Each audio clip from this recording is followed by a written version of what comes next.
Images that are still imprinted on the minds of Italians. The moment when the vault of St. Francis's Basilica in Assisi collapsed, an aftershock completely leveling a house. In September 1997, nature revealed its full force to the people of Umbria. The tremors killed 11 people. 23,000 lost their homes. The earthquake's epicenter was here in Nocera, Umbria. Almost 12 years after those terrible events, the town has been rebuilt, physically at least. But the emotional damage remains. We didn't feel the earthquake in L'Aquila here, but the tremors did revive the old anxieties and feelings. That was a bad time. Luckily, there were no fatalities in Nocera, but the tragedy was immense. The entire town centre, with its 1,000-year history, was destroyed. The population of 40 outlying communities was evacuated and had to be resettled elsewhere. Nocera's town hall was also destroyed. Today, the job of reconstruction is being coordinated from here. Houses, streets, churches, rebuilding has cost the town millions of euros. And 12 years after the earthquake, reconstruction is still underway. I blame the mistakes made in the initial phase. We gave too much work to too few companies.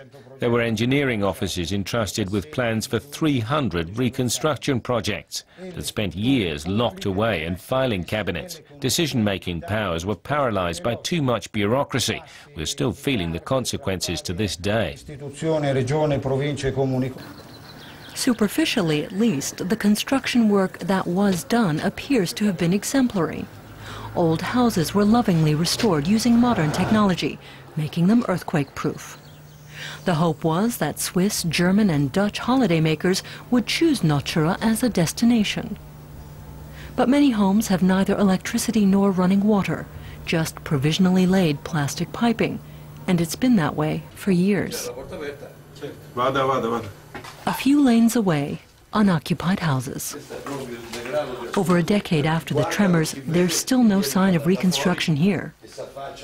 Photographs, private keepsakes, a school copybook, as if the owners had left only yesterday.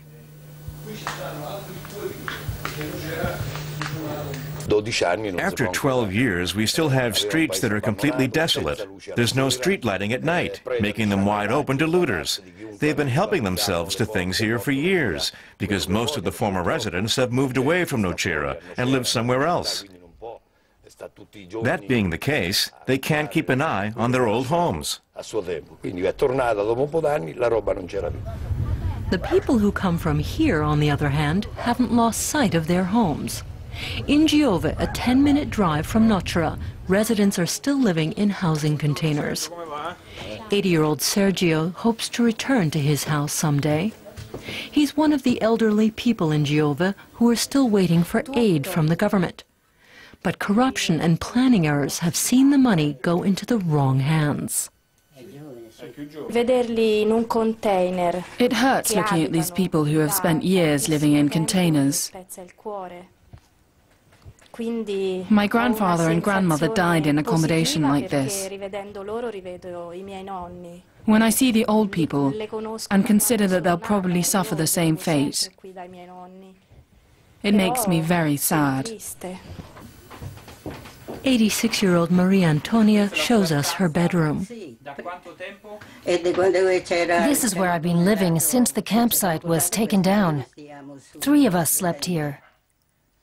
Then my children decided to move away. Every morning she cleans her windows very carefully. Condensation and mold come with living in a housing container. €1.5 billion of taxpayers' money was earmarked for reconstruction in Giove and other villages. Some of that money was embezzled by building companies and project managers, or spent so mindlessly that our village is still uninhabitable. Now we're expected to pay for fixing those errors ourselves. The Italian government sees the situation differently. It says Umbria has set a good example of reconstruction after an earthquake. And this is how such work should be carried out in L'Aquila as well.